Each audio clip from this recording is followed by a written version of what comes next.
Hello বন্ধুরা, তো দেখুন আজকে একটা নতুন জিনিস তৈরি করে আপনাদের দেখাবো। এই যে গাছটা, এটা হচ্ছে বাসক পাতা গাছ।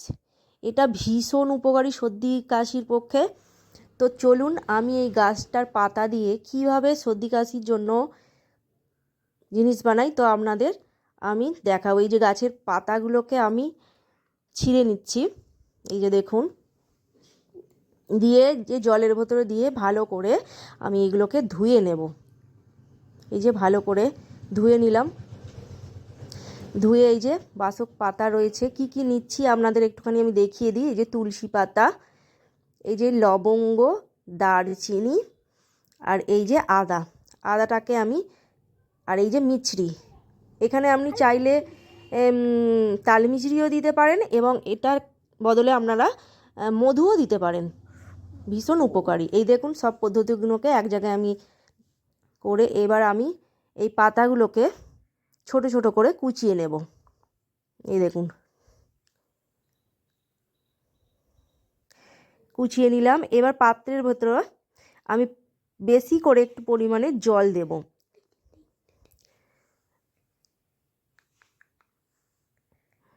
এই যে আমি জল দিয়ে দিলাম, বেশি পরিমাণে একটু জল দিলাম যেরকম।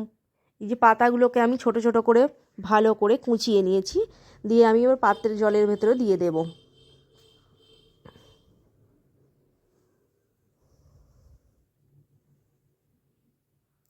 এবার এর ভেতরে আমি এক এক করে সব পদ্ধতিগুলোকে দিয়ে দেবো। তুলসী পাতা দিলাম, দারচিনি, আদা, তেজপাতা দেব, আর হালকা করে একটুখানি নুন নেব। এই দেখুন আদাটা আমি ঝুড়ো ঝুড়ো করে ছুলে নেব। ছুলে এই দেখুন ঘষে নিয়েছি আমি আদাটাকে, ঘষে নিয়ে এর ভেতরে দিয়ে দিলাম।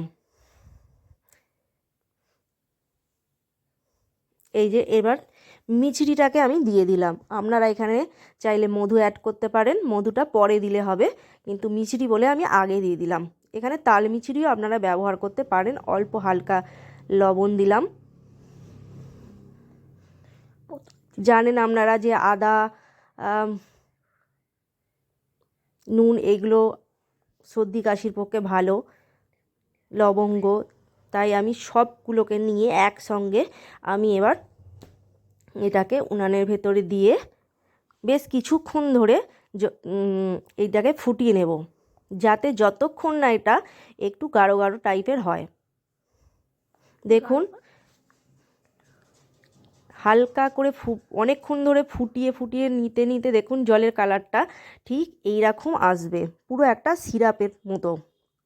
আর এটা কাজও করে সিরাপের মতো, আপনারা ব্যবহার করে দেখুন, ভীষণ উপকার জিনিস এটা, সিরাপের থেকেও ভালো এটা কাজ করে। দেখুন এটাকে আমি বেশ কিছুক্ষণ ধরে এটাকে আমি ফুটিয়ে নিলাম, দিয়ে জলটা অনেকটা মরে গেলে তারপরে আমি এটাকে, এই দেখুন কালারটা দেখতে পাচ্ছেন, পুরো সিরাপের মতো কালার হয়েছে দেখুন। আর যদি আপনারা মধু ব্যবহার করতে চান, এই যে এই সময় ছাঁকার পর মধুটা আপনারা দিয়ে দেবেন। এই যে আমি একটা কাঁচের পাত্রের ভেতরে এইগুলোকে আমি ছেঁকে নিলাম। এই যে দেখুন, এই যে ভালো করে আমি ছেঁকে এটাকে এবার নিয়ে নিলাম। এবার ছেঁকে নেওয়ার পর আপনারা অনেকটা বাড়িতে করে রাখতে পারেন, দিয়ে এটাকে ফ্রিজে রাখবেন, দিয়ে যখন খাবেন অল্প অল্প হালকা কুসুম কুসুম গরম করে আপনারা এটাকে খাবেন, দেখবেন ভীষণ উপকার পাবেন। আমি ভীষণভাবে এটাই উপকার পেয়েছি। দেখুন কালারটা কি সুন্দর হয়েছে, পুরো সিরাপের মতো কালার হয়েছে। আপনারা এইটা ছাঁকার পর তবে মধু দেবেন। আমাদের চ্যানেলটিকে দয়া করে সাবস্ক্রাইব এন্ড